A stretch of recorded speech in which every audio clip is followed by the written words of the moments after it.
Howdy, Internet students. This is Mr. Hermanson here. We are going to go over Objective 1.1a. In order to follow along with me, you'll need your 1.1 and 1.2 quiz, which you should have in your notebook. If you don't, you can download it from the website. All right, our first problem is about Paola. She is reading one weekend. She started reading her book on Saturday. She read 35 pages on Saturday. And then on Sunday, she read an additional 15 pages an hour. We're going to fill out this table so we can answer a couple questions. Now, since she started reading on Saturdays, and this represents the total pages on both days, at 0 hours on Sunday, so this top row here is your hours, she had already read 35 pages the day before. And now every hour she's going to read an additional 15 pages. So on this 35, we're going to have to add 15 pages for every hour to get her total. So I get these numbers.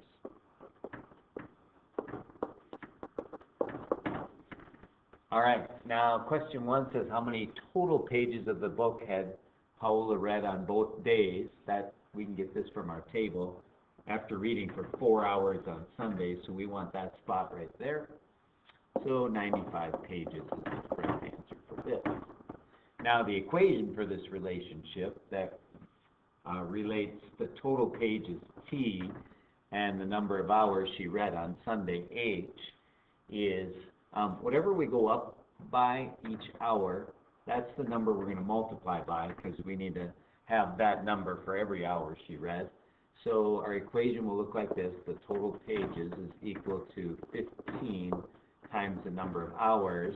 But we also have to include the 35 pages that she read on Saturday. So we're going to add 35 onto our account. Okay, problem number 3. Mr. Lubin has $200 in account for use of primetime rewards at the beginning of the school year. If he gives $12.50 to a prime time every week, we're going to graph the relationship showing the amount remaining meaning how much is left after he gives $12.50 to each prime time.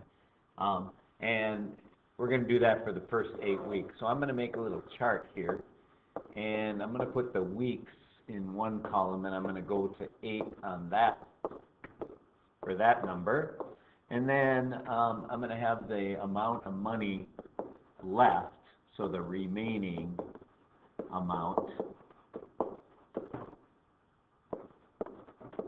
in my other column. So at 0 weeks, he hasn't given away any money, so he still has his $200. After 1 week, he's given away $12.50 to one prime time. So now he has 200 minus $12.50, which is $187.50 left, and so on. So I get these numbers by subtracting $12.50 for each week.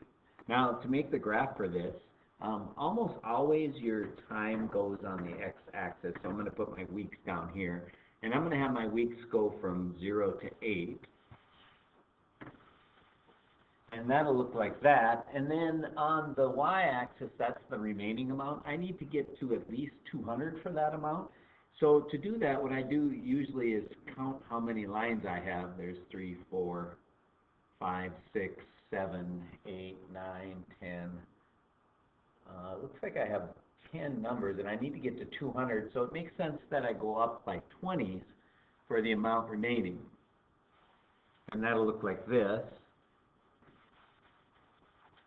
So each line is worth 20 there. I skipped a few numbers just because I didn't want to clutter it all up here. But and then now we're going to put in our points. At 0 weeks, we have 200. That's a point there. And then you just estimate where all the other points are, and it'll look like this. So notice that the numbers go from the dots go all the way down to 100 at the very end there. And the other thing you want to keep in mind is whether or not you need to connect those dots.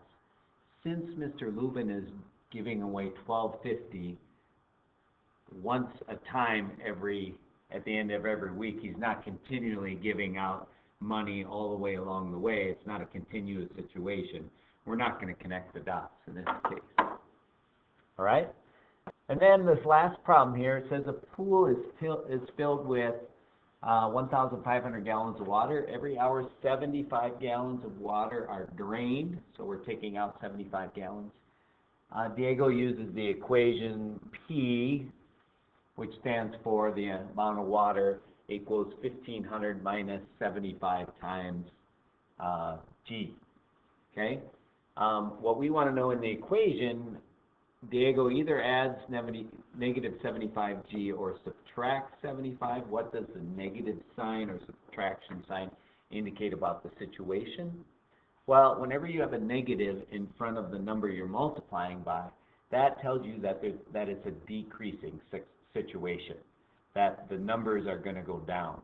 So the correct answer is D. All right.